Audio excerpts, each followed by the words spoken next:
Radio. Louder!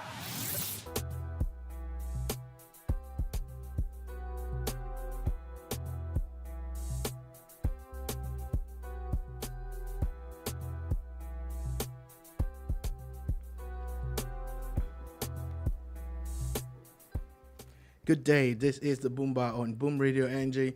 My name is Sola Rogers. My name is Dolupo. Bid you a warm welcome to the bar this very interesting afternoon. Interesting indeed. Yeah, so if you're just joining us for the very first time, we bid you a warm welcome. It is the bar where we bring you everything about entertainment, sports, lifestyle, and basically everything else in between. There's obviously there's a lot of governance stories that has to do with Nigeria that we're going to be talking about. There are one or two stories that probably is going to take your interest. Also, Women's World Cup is on. Yeah, shout out to the host nations. Yeah, there's a lot of conversation going around that, especially things that have happened in the last couple of 24 to 48 hours. Interestingly, I specifically wanted to also talk about it because, there's not a lot of talk that actually goes into it. In fact, a lot of people are not even covering it. It's almost as if it's not happening. Yes, I agree with you. It is almost as if it's not happening. Like, there is no buzz, no nothing. I remember watching, reading things a few days ago where they had to, I think in New Zealand, they had to give out about 20,000 tickets for free. Yeah. Because people were not buying. Yep. People were not buying. And I'm like, okay. Because I think before, leading up to this, give it to, what's it called? The FIFA. There's been a lot of awareness about it. There was, there was a lot of buzz going on about it. But looks like it did not work. Well, whatever it is, I feel that it's going to catch on, and that's why we are also going to daily, bring you updates regardless of if Nigeria is playing or not. Yeah, definitely.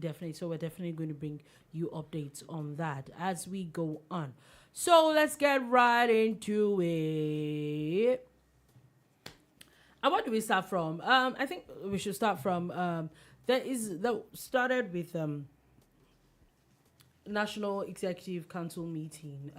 Not Executive Economic Council. Yeah, if that is right. Yes, the Economic Council. Yes, I think it's the vice president. We know, for people that do not know, let's break it down. The vice president is supposed to be the chairperson of the National Economic Council, and we know at this point in Nigeria, that council needs there's a lot of work to be done. They definitely need to be meeting a lot. He's there with in fact 6 governors. We do not have we don't have ministers yet. So there are a few ministers that are supposed to be in that meeting. Of course, hopefully Mr. President would, he has less than 10 days to submit a list. That is conversation for a few minutes. But basically there was a National Economic council meeting today. And of course, we have tagged it his first meeting because it's obviously his first meeting as the vice president. Mm-hmm. One of the things that, as the economic council meeting, one of the reasons that I'm looking forward to this is we've always known, even from the time of Abubakar Atiku when he was vice president, that the economy fell under him. Mm-hmm. Remember all the restructuring that they did, especially in the area of privatization and all of that. Then, of course, moved to Yar'Adua, which is a deputy, Goodluck Jonathan. He eventually became president, and the duties fell on Nnamdi Sambo, who was vice president to Goodluck Jonathan. Then after that, Muhammadu Buhari for 8 years is vice president. Yemi Osinbajo. Mm-hmm.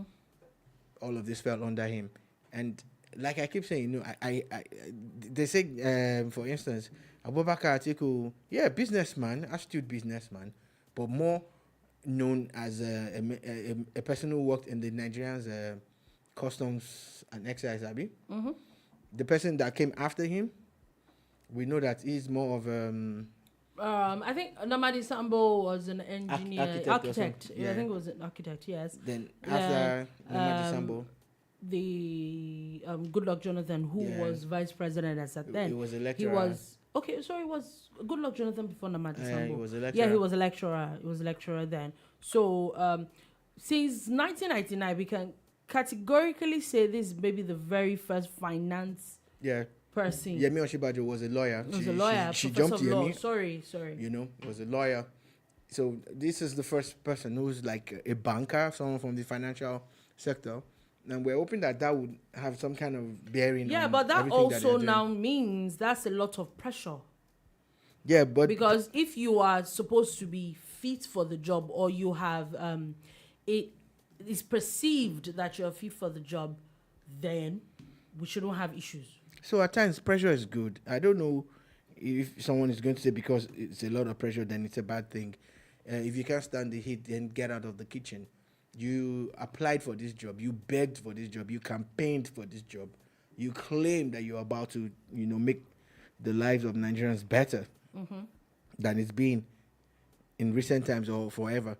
So I don't really want to give you any excuses already, like exactly. So I feel what I mean by is that they say to whom much is given or much is expected. Look, I don't know much is expected. Especially if you are supposed to be fit for the job now, it will be funny if there's something wrong. Do you understand? Excuse me? There will definitely be something. It will be off if there was something wrong. The others can be excused, and they will come up and say that they were all not maybe bankers, or maybe they didn't understand the system enough. But fortunately or unfortunately, the system or the constitution that everybody abides by has to, the vice president is in charge of the economy, which to me, I'm not sure that I get the angle. If we're looking for who fits the job, those kind of things maybe the onus should be on the finance minister, and maybe not always on the vice president. That's what I think. I know that it's the Constitution. The Constitution says that he is the chairman of the National Executive Economic Council. But like we have highlighted now, this is the first person since 1999 that we can say to a large extent maybe understands finance or the economy on a large scale, yeah? Or has. So my issue is the fact that maybe they need to go back to the Constitution. I do not think that it should be compulsory, yeah?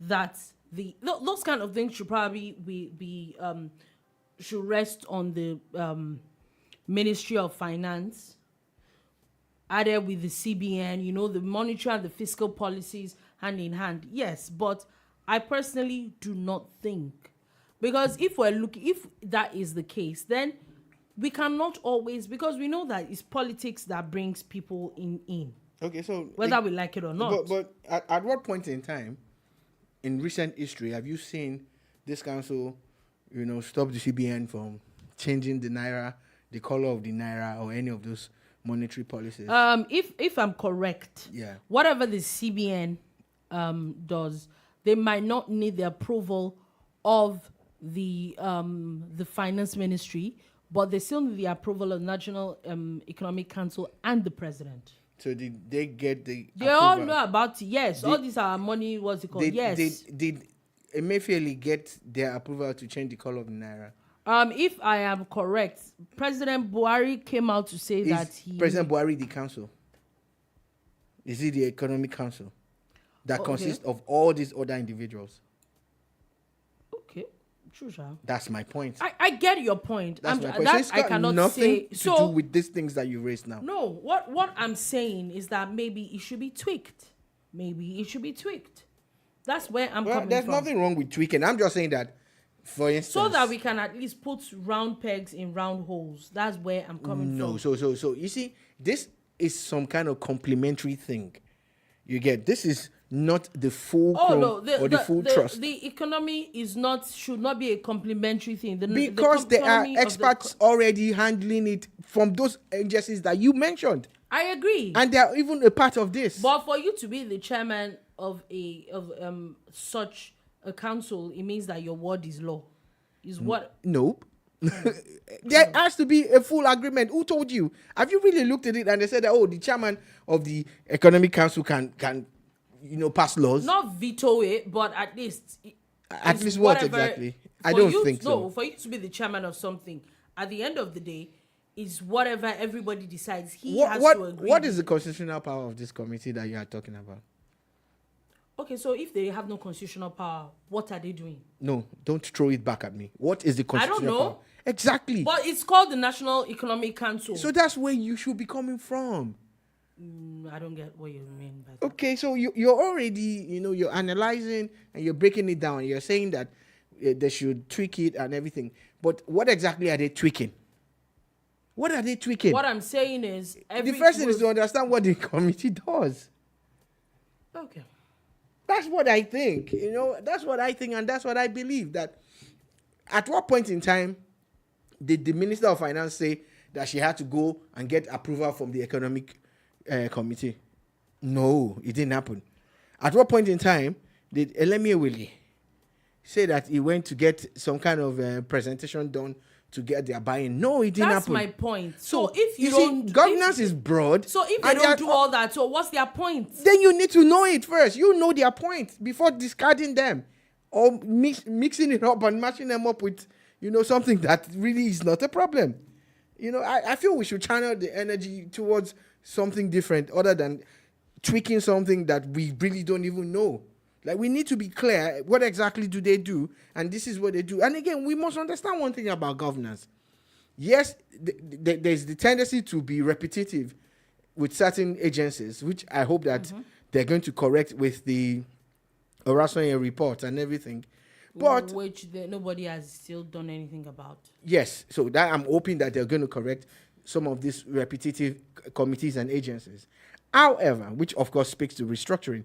However, we must understand that in governance and in management too, and in building structures, regardless of your primary role, there are other roles that you play.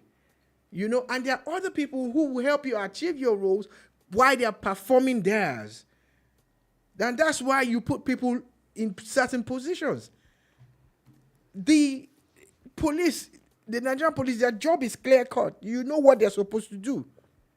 You know what the Nigerian army is supposed to do. You know what the Navy and the Air Force are supposed to do. But that does not stop them from overlapping.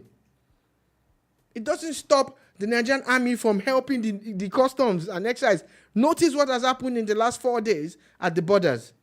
All the bust that you've seen is actually by the army, not by the customs. Some of the internal policing that's happening in the troubled spots in Nigeria are by the army. They have a joint military force in Lagos. They had it, at some point, Operation Sweep. And it was by a combined military, group selected from different parts of the Nigerian military and the police. So these are the things. So if you have an economic committee headed by the vice president and peopled by governors and ministers and other people who work on the Nigerian economy, it's not necessarily a bad thing. And it doesn't mean that they're going to second guess the people who have the primary role. But what it does, look, it's just like when you're a part of an executive committee and then there are subcommittees, or an executive group and there are subcommittees. The ESCO members of the subcommittees make it easier to get decisions at the ESCO level. So there are some things that when they are done with here, when they go to the FEC or the other meetings that they break up into, they will be able to say, look, at this committee level, this is what we agreed. And, it's binding on the 36 state governors. So let's do it.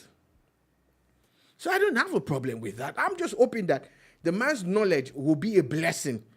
The fact that he's a financial person Oh yeah. will be a blessing, but definitely. doesn't mean that it's going to overshadow the work of the Minister of Finance when the person is eventually appointed. It doesn't mean it's going to overshadow the CBN governor when the new CBN governor is eventually appointed. Yeah.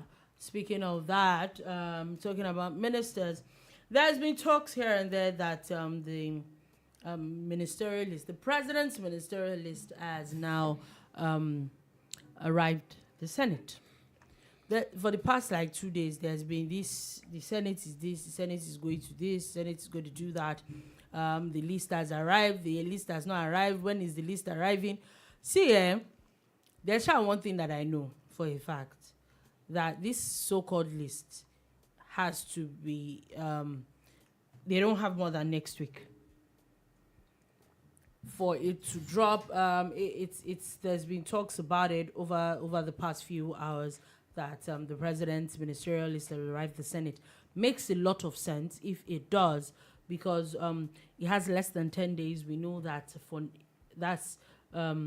if we add all through the weekend, and then we know that plenary only happens, I think, Tuesdays, Wednesdays, and Thursdays. Mm-hmm. So it has to happen. If it's not happening today, then it has to happen next week, because that's probably all the time that he has. Well, again, I'm one of those people who have been very vocal about the importance of this list, and it goes beyond the list itself. It speaks to a lot of things. Governance, especially when it comes to, trying to govern an entire country, is not a one-man's job. We've seen situations where that has happened, and it has not augured well. We had a president that took 1 million years to pick his ministers. We all know how that panned out. We've had governors. I remember one governor in Osun State that time. This man virtually ran the state without commissioners like forever. The interesting part, shout out to former President Buhari to a large extent, for people that know that when it comes to when it came to things like infrastructure and all that, I'm a huge fan of President Buhari. But notwithstanding, there was always the conversation of how it took forever to pick ministers, and then you picked the ministers and you still came up with some ridiculous names. Yeah. And even when those people... Should we start naming names? ...did not do well, you kept them. You kept them there. Most of them for 8 years. At least 95 to 98% of them for 8 years. We saw gross incompetence. With some... Give it to some ministers. I think that when it came to the Ministry of Transportation, the Ministry of Works... in fact, to a large extent, maybe I think the first administration with the Ministry of Power, the Ministry of Mines, we saw quite some, some things going on there that it was pretty unprecedented, yeah? So that you cannot take away. Even the Ministry of Aviation and all that, we saw a lot of things that, like, you hear policies and all that, like you could literally see with your eyes that people actually get stuff done. But the Ministry of Information, we saw Ministry of Sports, absolutely nothing. And then you're wondering, like, why are these people still there? Then you replace them with more incompetent people again 4 years after or 3 years I'm lost. after. I'm lost. That's why I think that, especially with someone like President Tinubu, there is a lot riding on this. There's a lot riding on this list. A lot of people have been anticipating what this list is going to look like. Judging from the few appointments that he's done, from the few committees that he set up to the service chiefs, and there's almost none that anybody has come out to fault. Yeah, I must. So hopefully, I must state. I'd seen a tweet somewhere a couple of days ago. Then I think yesterday also Dolupo also mentioned it, and I laughed because it could resonate with me. And he basically was talking about how this was the first time that there's no leaked, document that eventually turns out to be true. You know, there are documents that are leaked in the past governments where they tell you this is the ministerial list and all of that. And before you know it, yes, indeed, it is true. It is true. And when that happens, I always feel like, why now? Why? Why are you so loose? Why are you so lax? But with these guys, we must give them kudos because there's no list. There's no leaked list. Someone cracked a joke yesterday. I said, they found the list and it was a blurred document.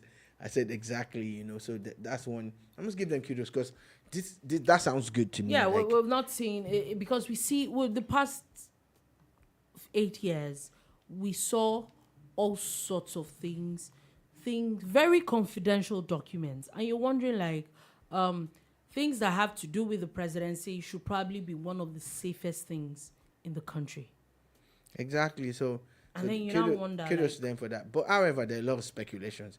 And, you know, I try not to play that game, especially it's just like the football transfer market. People go with a lot of rumors. And if you ever do some kind of introspection or research, you find out that some of the rumors that you were following, they're not real. Like, at the end of the day, it never really happened. Yeah. It's just some person cooking up story somewhere. However, again, as much as I try not to follow that, I also want to, like, you know, weigh in and say, you know what? This person or that person. So there's one person I would really like to see on that ministerial list. And the reason why I want to see him on that list is because he's an amazing go-getter when it comes to infrastructural development. And I'm hoping that they can put him on that. His name is Nyesom Wike. I would really like to see him.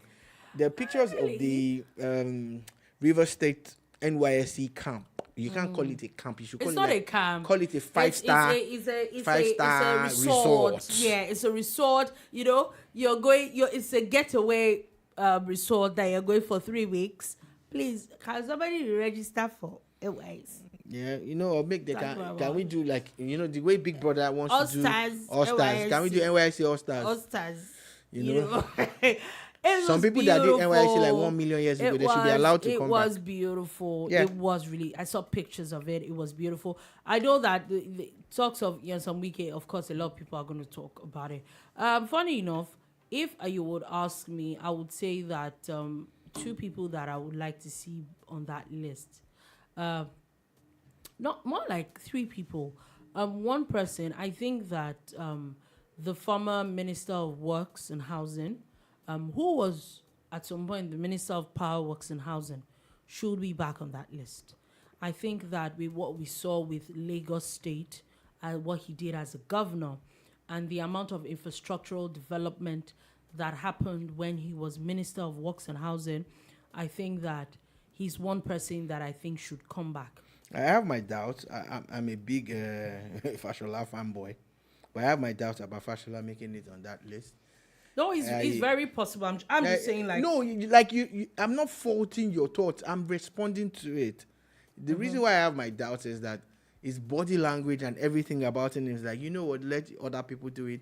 Let young people come through. I'm like, oh, God, we still need you, you know? Yeah. That's what I feel, because I like him. He's a no, go-getter. I won't be surprised if he's not, but I think that's one person. Another person that I think that should make that list, like you said, one other go-getter, especially when it comes to like infrastructure and all that, is the former governor of Kaduna State, Governor El-Rufai. I think that the amazing transformation that went into Kaduna State in 8 years, I think it is massive. Yeah, it's massive. The same way we see what happened in Rivers State, we see what happening in Kaduna State. I think that those are people that we need.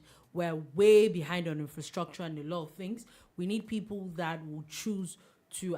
That one person that I can almost say that will not be on that list, but you cannot take away the things that he did when he was minister. Is the former governor of Rivers State again? It seems like Rivers State seems to be lucky when it comes to governors. Is Rotimi Amechi. Yeah, he did amazing. I don't see him. I don't see him coming back, list. but I'm just saying that I think he deserves a special mention. Another person that I feel that should be on that list, and this is the reason why I think so. I would cast my mind back to when there was screening for ministers. I think it was for the first administration when they were finally screening and they were asking questions. The president of Festus Keyamo, the questions, a lot of people thought he was going to be the Minister of Justice and the Attorney General of the Federation. And I will cast my mind back to the reforms he felt the Ministry of Justice needed. We will not lie, the Ministry of Justice needs a lot of reforms. The judicial system needs a lot of reforms. And I think that if someone like that understands the system, I personally did not see what he was doing as a Minister of State for Labor and Employment. It was I don't know, it was almost ridiculous. Yeah, it was obvious that they were just like, well, let's just give this guy something.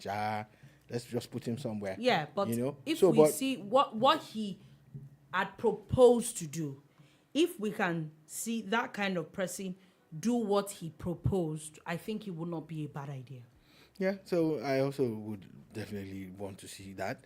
And, so this is us just speculating. We're not going to go the full hog and start to give you a fake list. But these are our own opinions on people who we feel, because Nigeria needs a lot of work, a lot of service, and a lot of go-getters. There are some media platforms that are already speculating about the names. One of the names that Dolupo mentioned, Nnamdi El-Rufai, about how he's going to be a minister in Tinubu's government. Why that might be possible for me is because there was an event during the campaign that El-Rufai had already made it clear that it was done, and it was done with governance and all of that and politics. So maybe it was just going to kick back, and stay in the background. But Tinubu kind of like drew him out publicly, and got some kind of commitment from him and all of that. So having done that, I think that it will probably carry on with, the whole plan. Okay. So we definitely will see that, but it is obvious that in the coming days, there definitely has to be a list if the president is not going to contravene the constitution. Yeah, the people that passed this law, God bless them, if they didn't do anything at all, they have taken us away from a situation where it will take more than 2 months. We are waiting. Two months. I said more, because what they gave them is 2 months. 2 months. So they've given us that scenario where you cannot use more than 2 months. You must hit the ground running. So we want people to go. We don't want. I'm tired of hearing this. There's no minister of this and all. People are waiting with bated breath. Ministries need to kickstart. Work needs to start quickly. I'm talking about ministries and all that. There's been a lot of talk about Osun State and the commissioners list and the appointments. I don't know if it was not in list. It's bar now. We're in the bar and we're talking about appointments. There's been a lot of talks about Gov Adeleke's appointments. From him having his family members as commissioners, and to him having a lawyer as the commissioner of health, him being the commissioner of works, and his deputy being the commissioner of sports, to also appointing a few of his family members into for people counting, they're saying that they're close to 10 of his family members that are now in different strategic positions. The latest one is his nephew that this should have been our headline. I hate you for just bringing it up now, because it's actually a major talking point. We're talking governance and we're talking politics. Yeah. And again, you must strike a balance. Now, nepotism is defined as something that Dolupo will look up now, and she will read. I don't think there's any other name. There's a word called nepotism. Among those with power, influence of favoring relatives, friends, or associates, especially giving them jobs. I need the population of Osun State at whatever year, even if it's a fictitious figure. What is the population of Osun State?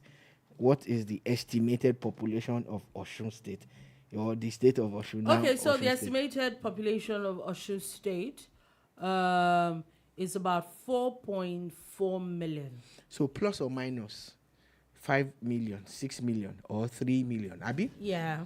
So 4.4 million. Let us take the 4 on top and say 4 million. 4 million people in Osun.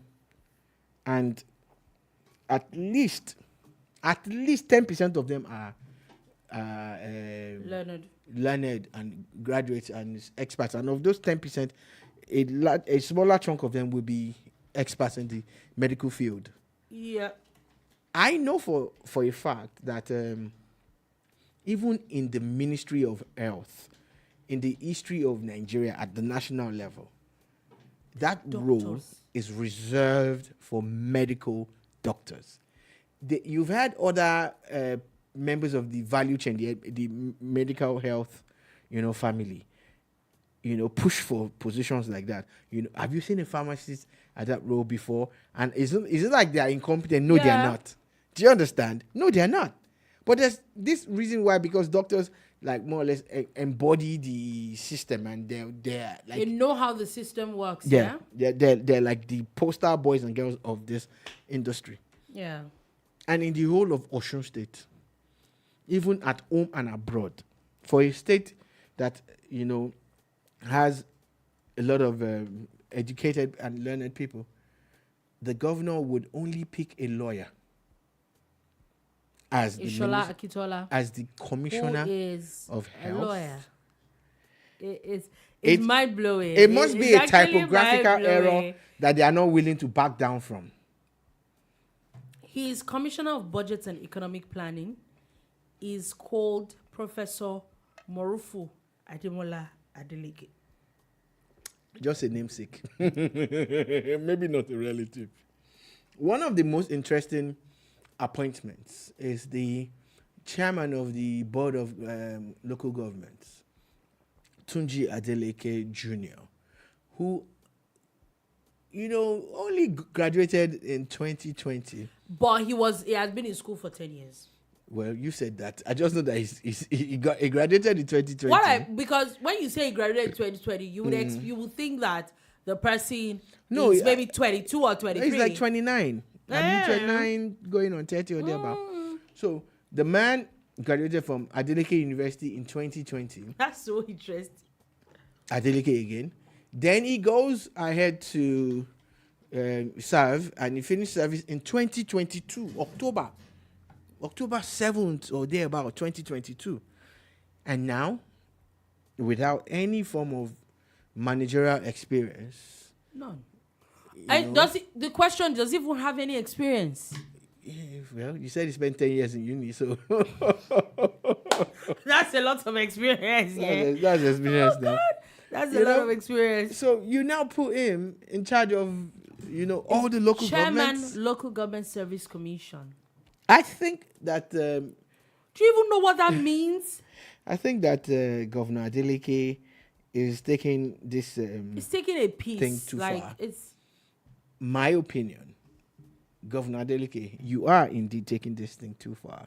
There's nothing wrong with... I've always said it. There was a case of a lady in Lagos whose husband works... As at that time, I don't know if he's going to return. Her husband was a commissioner in Lagos State, and she was going to be appointed as maybe VC of the university, Lagos State University or something. Yeah. And people were going on about it. I'm like, wait, is she... Does it affect her competence? Is she competent? CV, yes. Was she in line to... In line? Yes. So why can't she? But you see, in this matter, in this particular one, if you're going to bring an Adeleke, why don't you bring an Adeleke that has competent. A little bit... What about the guy that contested against him? Yeah, the PDP? The least we could do is... See, we already know. Remember his cousin? Yeah, I remember very, very well. The issue, like I said, the least he could have done with this issue is that, like you said, we already know it's nepotism. There's so much in his system, so much that. But unfortunately, there's really nothing anybody could do about it. I'm not sure there are laws against those things. I think it's just unwritten rules. But the least you can do is at least appoint people that, even if people are going to talk about, they'll say, okay, but he's actually competent enough to do the job. Explain to me how a lawyer would run a commissioner, a Ministry of Health. It does not. So- It's the same way you say you put a doctor as the Ministry of Justice in the state So or again- your Attorney General. It does not make any sense. So again, you also look at something we call a photo finish in athletics, and in athletics, a photo finish is when 2 people or 3 people finish a race at the same time, Yeah. and maybe when it's time for them to dip to see who is the first person to cross the line, they do it at the same time. It's called a photo finish. For the first time in the history of Nigerian politics, we have a photo finish in politics, and it has happened in Osun State again, where they have 2 first ladies. First, because when someone carries first, that means the person is the one in front first. But now they have 2 first ladies. Okay, so on that one, he is not the first governor. To have 2 first ladies. No. To have A more photo than one wife. That's where I wanted to start from. First lady, Let me. let you land. Yes. He's not the first Was one. she helicopter? If I remember correctly, Nasir El-Rufai has more than one wife. I'm not sure he even had a first lady. Exactly. He didn't bother, just in case, so that nobody will be fighting over first lady. There was nothing like first lady in Kaduna State. So his own is peculiar. Let's go to, I'm trying to look for a very common, what's it called? Okay, take for example, the former governor of Oyo State. Which one? The Rashid Ladoja. That's not former. That's former. You see former. It's not former. Former governor. The one-time governor. The former governor of Oyo State. One-time governor. Rashid Ladoja was or is married to a couple of women. Yeah, at least 10. Not that the girlfriend married like Mrs. Ladoja's. Quite a number. Let's just put it football there. team with reserves. Let's just put it there. Respect, sir. But he had a first lady, Yes, sir. and we never heard One first lady. any drama. In fact, they are very good in Oyo State. I would say that I think it's only maybe Ajimobi that probably. If we also remember Governor Akala. Governor Akala is not married to just one woman, but there was a first lady. One. And we did not hear any noise. One. I've seen a video where these 2 women, in recent times, where they literally had an altercation at an event. At a public event. First ladies. See, let's go back to the Constitution. Is there office of the First Lady? They should cancel this. They should cancel it. See, this is what I used to vex me about my gender. You people that they are just trying to, slot it into that angle. Is there? And then you now come and scatter All it. this one is there office of first lady in House of Reps? Does the speaker have first lady? Did you not see what happened on the day of inauguration? Did you not see That one woman was standing, another woman came and did bim like this, bim. Oh my God!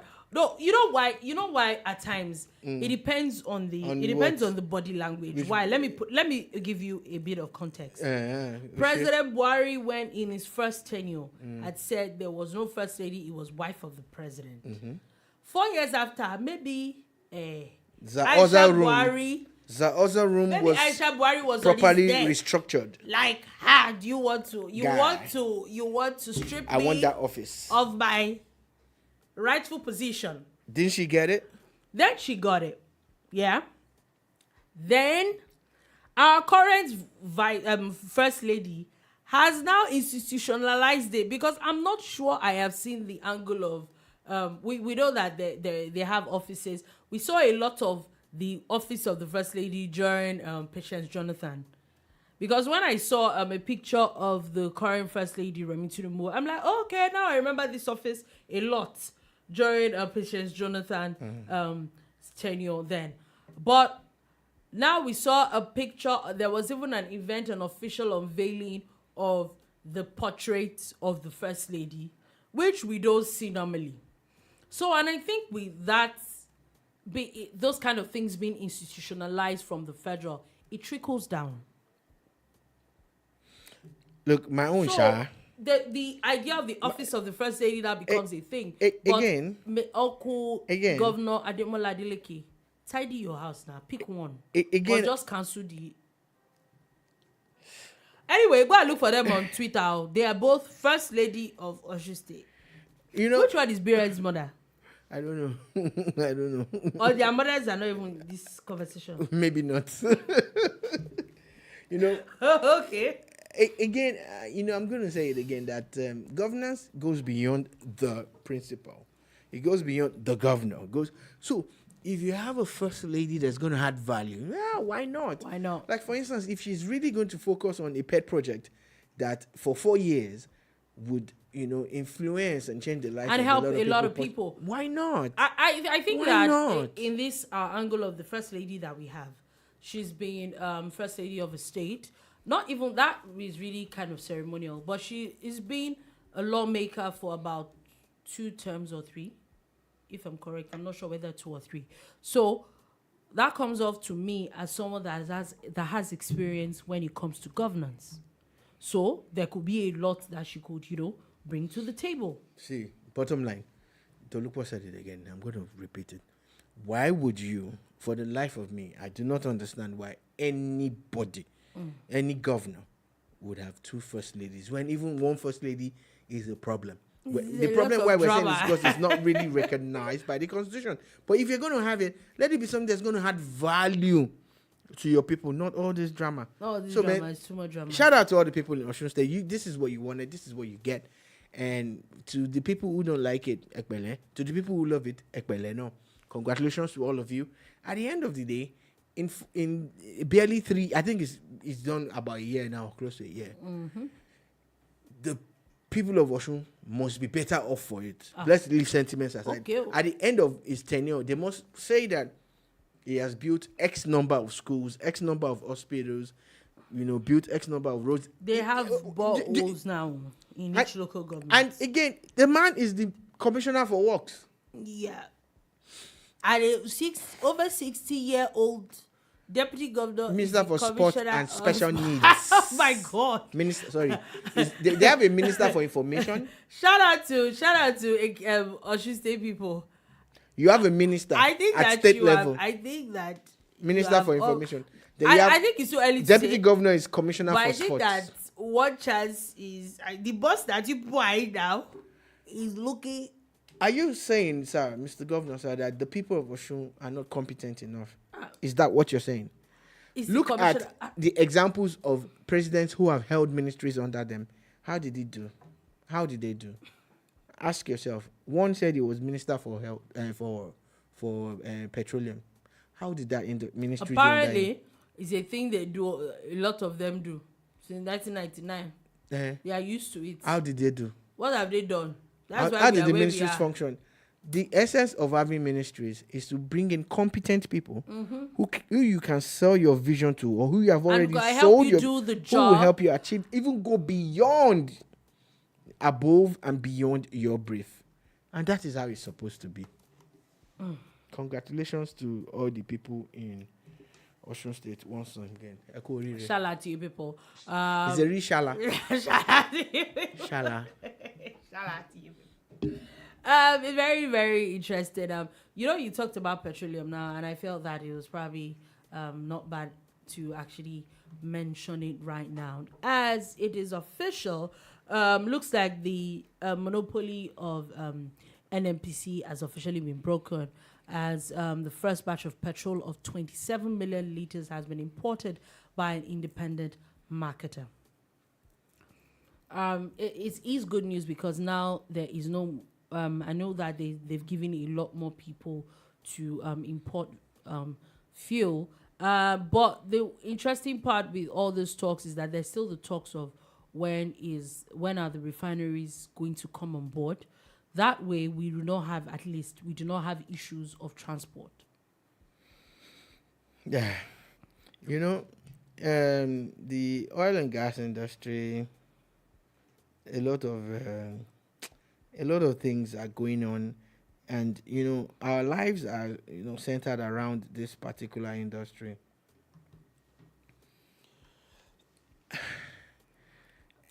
For instance, looking at this Emadeb venture into importing oil, apart from the natural, disaster that they avoided, in the sense that they were held off the coast of Nigeria for a while because of the weather. The cost of bringing in this shipload of refined crude petrol is humongous.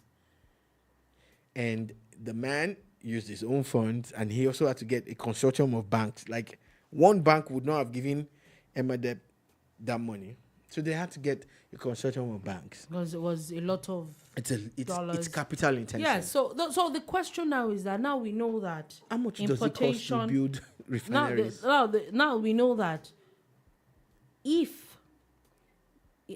by the end of the year, hopefully, importation of petrol is reduced to barest minimum. If the Dangote refinery and I think the Port Harcourt refinery comes on stream, and most of our fuel is refined locally, we can say for a fact that the issue of looking for dollar for importation would drop drastically. And what does that mean? Naturally, the naira would appreciate. Hopefully. So hopefully the dollar would make the naira appreciate. Hopefully we don't. It won't need. There's a Dolupo. You see, at times it's not always black and white, open and short with Nigeria. I get it. Okay, with Nigeria. Yeah. Because on paper, thank you. Because we do not need as much dollars for that. Like you made a very valid point that about 5 banks had to come up with the amount of dollars. What does that tell you? There was not enough. Just to import petrol. One vessel. Petrol. One vessel. Petrol. Again, let's prepare our minds. It's not about to become easy in the next couple of months. It is not. If anybody tells you that, by next week, it's a lie. It is a big lie. Now, the independent marketers are now telling the government that by hook or crook, by fire, by force, that the Nigerian refineries must work. It is not making sense. The refineries anymore. must work. So that's what I'm saying. Now, if the refineries work, now must take me back, and we need to give an award to all the NNPC MDs in the last 20 years.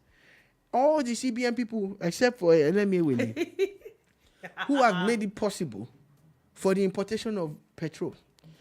And we really didn't get it. We didn't know how terrible it was and how expensive that venture was. Yes. Now, we're talking about us paying, we're paying over 400 naira something more than we would have paid this time last year, because government has said nothing. And about this time last year, government was not even using their money. It was NNPC. There was borrowed money. I think it was that NNPC. It was not a subsidy not a had been nice removed since 2021. It's not. Do you understand? Yeah. Let's call a spade a spade.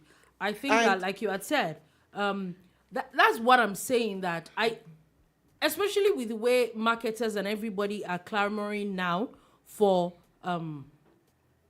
refineries to work, I think that we're going to have a bit of soccer. So I think so. Yeah, the soccer will come, and because it's again subject to market forces. Yeah. Which what that basically means is that it's a good and bad scenario for Nigeria. Good that when the price of crude per barrel goes up, Nigeria will make more money from selling crude. But the pump price will also go up. Increase, yes. So it's a good and bad situation. Now, Dangote refinery, Boa refinery, or all the other modular refineries, when they come on stream, the good thing is that they will not require dollars to buy crude from Nigeria. Yeah. It doesn't stop them from sourcing their crude anywhere they want to source. Yeah, but they won't. But locally, they will source crude at the naira rate, and which is a fantastic thing. A good thing. So, having said all of that, we must come to a place where we realize that the refineries coming on stream might bring the pump price down and might affect the need for the dollar, but it is not going to be automatic. No, it's not going to be automatic, It's but not. it definitely would It's be a not. good thing. That's one thing we cannot. It would be a good thing for the economy. It would be a good thing for the different aspects, from the petroleum to the naira to. It really actually would be a good thing.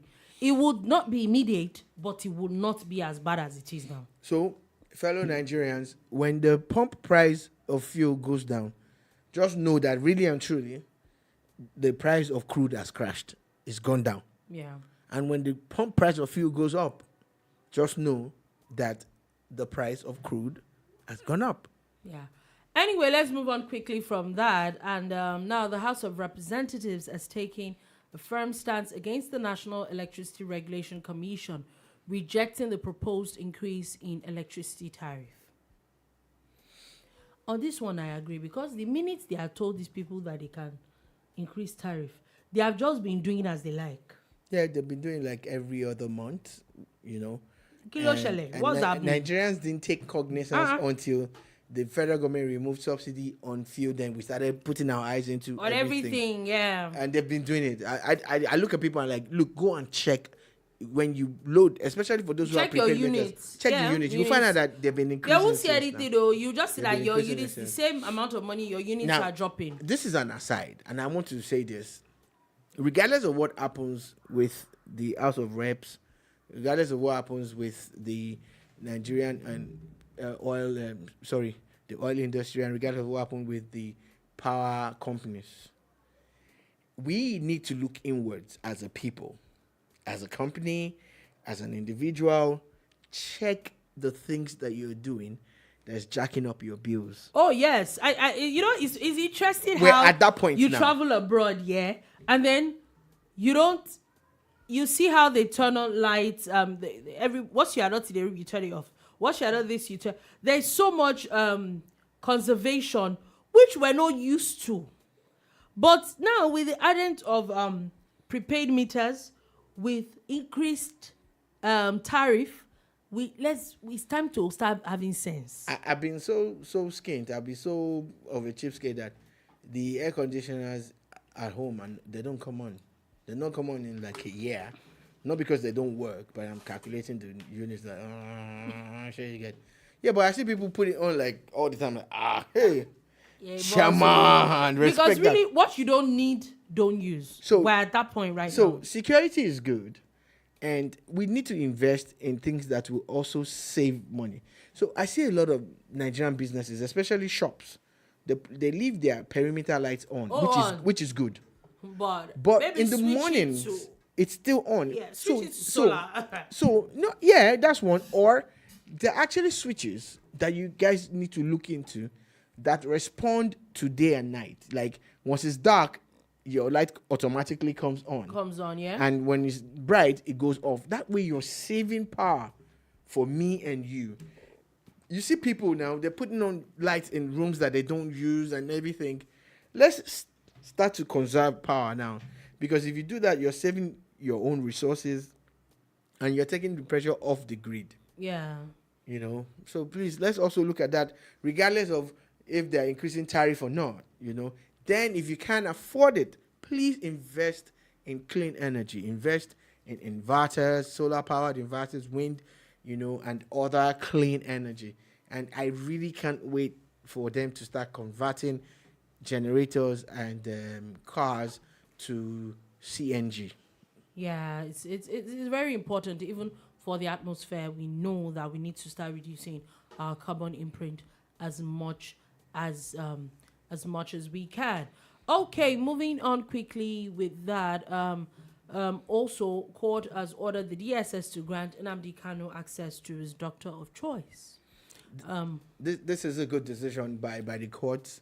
I get that the security agencies need to do their jobs, but you know the man has basic human rights. I yeah, think that is, and I think this is a very welcome. I'm glad that Nnamdi Kanu will get his own doctor now, not a doctor that they're recommending to him. You know, and this is a good decision. I really like this decision. Okay, moving on from that quickly.